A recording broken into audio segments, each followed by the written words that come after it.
everyone, so I just wanted to do a quick unboxing of the Makita GA4530 angle grinder. So this is a corded angle grinder. So that has its advantages and disadvantages. So I'll just start with the disadvantage, which is it will be tethered to a cord. So that can be inconvenient if you're, going somewhere that's far from power outlet, or if you're, basically that. And there's also tripping hazards. So first thing I'm unboxing here is the grinding wheel that it comes with. So this wheel is for grinding, right? So it also comes with a standard guide,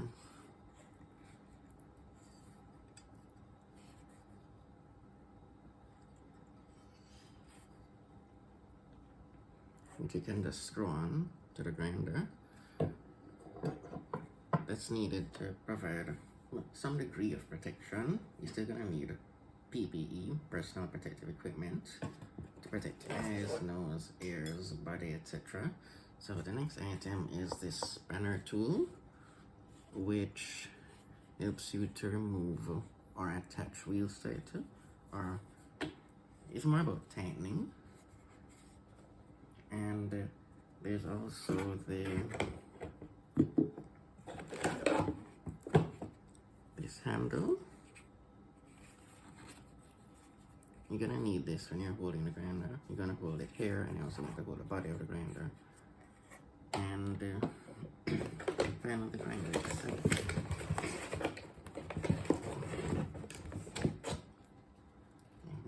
So regarding the card, that is useful. Well,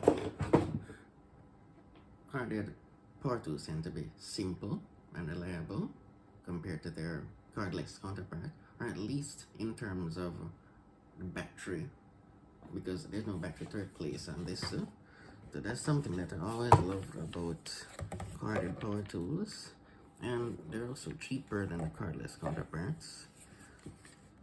So there's that. So it has a standard switch here. Not sure if you can see it clearly.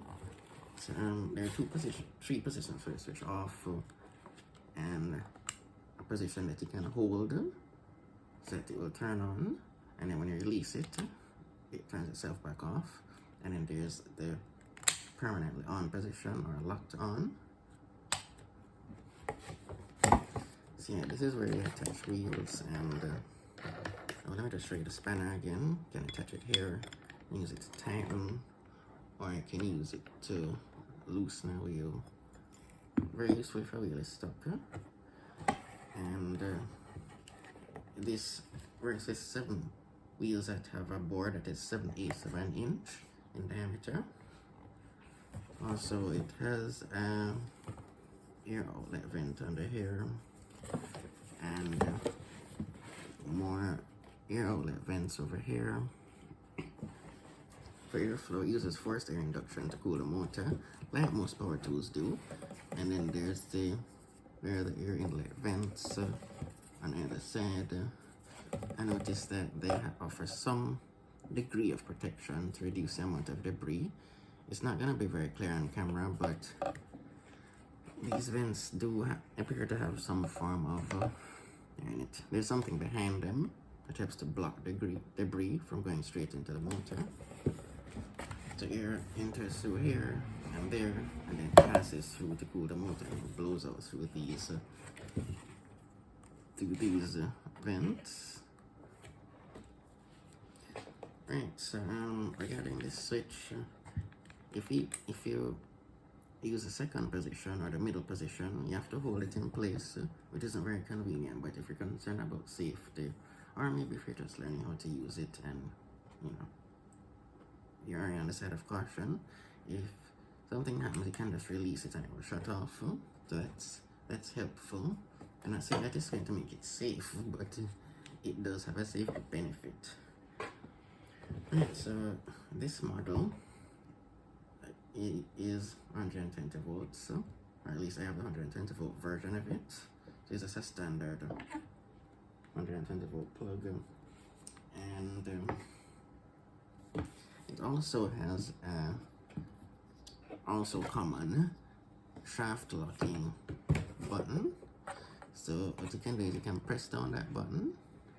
I'll show you if you can see clearly, and then when you turn the shaft, the button's latch kinda slides through, and then it locks the rotor, enabling you to turn the screw here, so you can remove the wheel or whichever other attachment you're using. So you can use a variety of attachments with this tool, such as, you know, a wire wheel, provided that it's rated at the correct RPM. This is an 11,000 RPM grinder, angle grinder, and it's 6 amps, operates at 120 volts.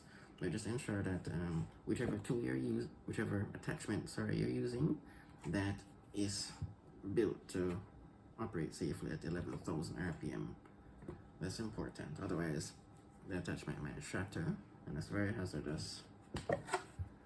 Right, so let me just quickly screw on the handle here, so you can screw it on either side, and you can screw it on the right side,